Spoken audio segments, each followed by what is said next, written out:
Soyez les bienvenus dans cette nouvelle édition. Nous sommes le vendredi 2 novembre. On retrouve l'essentiel de l'actualité juste après ça.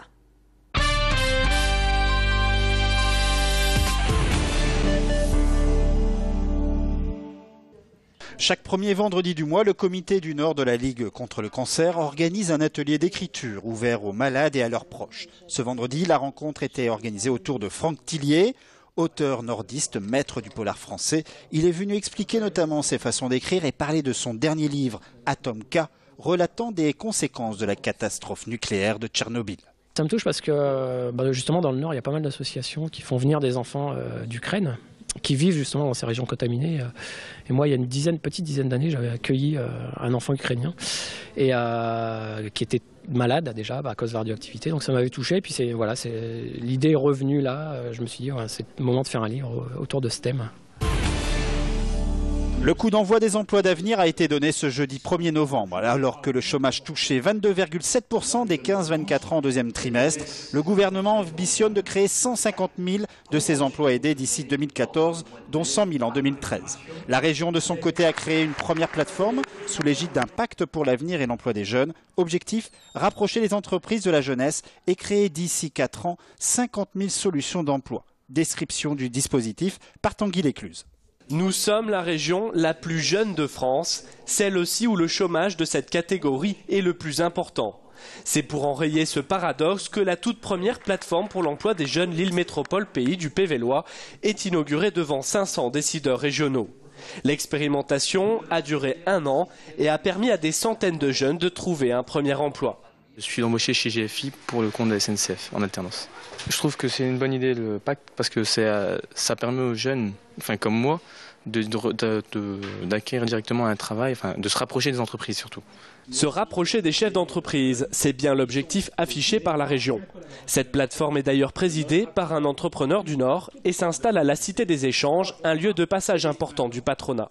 On crée une méthode qui est de mettre les entreprises au rendez-vous des jeunes, c'est-à-dire d'être présent quand un jeune a envie de dialoguer, d'éclairer sa voix. Et c'est la raison pour laquelle nos chefs d'entreprise de Lille, qui sont 27, qui sont venus dans cette plateforme et qui seront rejoints par une centaine de chefs d'entreprise dans les jours qui viennent, et il y en aura 500 dans la région dans les mois qui viennent, disent très clairement leur confiance dans les jeunes. Un dispositif ambitieux, il se veut complémentaire à ceux déjà existants. Il n'y aura pas l'effet de millefeuille, il ne faut pas instituer ce programme, il faut qu'il ait lieu 4 ans et puis point, mais il faut se donner des objectifs ambitieux.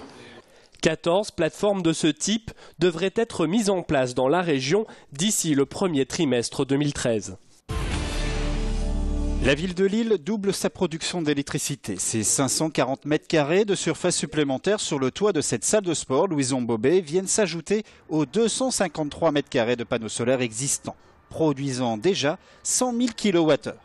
C'est une stratégie à la fois de production d'énergie renouvelable, mais c'est aussi une stratégie d'affichage, une stratégie exemplaire pour que tous nos concitoyens s'approprient les questions énergétiques.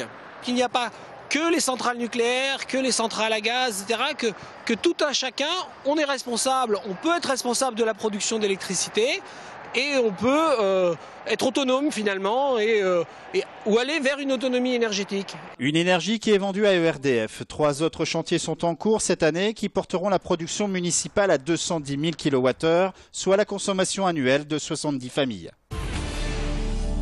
Jour de Toussaint, jour de tous les saints. À Vambrochy, grâce aux établissements Graves, on perpétue une tradition sacrée, la vente de chrysanthèmes et de pomponnettes bien jaunes. Près de 6 000 pots sont déjà partis. C'est toujours quand même une majorité de jaune. Jaune, rouge, qui plaît beaucoup cette année. Et aussi les différentes deux fleurs, c'est-à-dire que la fleur qui ressemble un peu à un Tokyo, qui change de ce qu'on peut trouver traditionnellement un peu partout. Et des pétales un peu plus étalés, la plus grande fleur, contrairement à celle qui se trouve là-bas par exemple, où la pomponnette elle est plus groupée, mais la fleur est plus petite. Et pour les acheteurs, la Toussaint reste un moment important et dédié aux souvenirs. C'est l'occasion qui fait qu'une fois par an, on peut et on doit même honorer nos proches qui sont défunts. La Toussaint est un événement important qui se reproduit évidemment chaque année et dans lequel c'est l'occasion de se remémorer la vie antérieure. C'est précieux parce que c'est une fête religieuse et puis moi je suis encore sur ces principes. C'est le film muet dont tout le monde a entendu parler et que pas grand monde en France a réellement vu. Ce film, c'est Métropolis de Friesland. Une opportunité à saisir ce vendredi 2 novembre à 16h et à 20h, salle Vauban à Lille. L'Orchestre national de Lille a invité le chef allemand Frank Strobel, spécialiste des musiques de film, pour un ciné-concert inédit.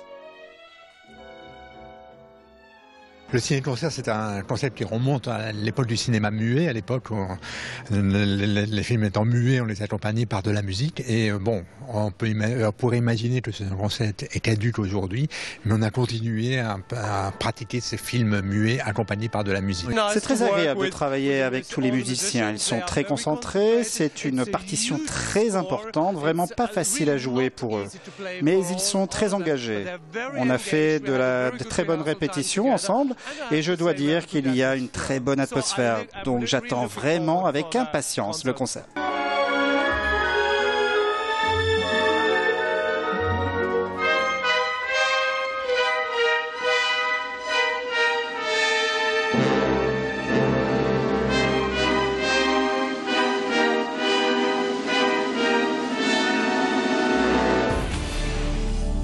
C'est la fin de ce flash, merci de l'avoir suivi, on se retrouve dans un instant pour votre météo.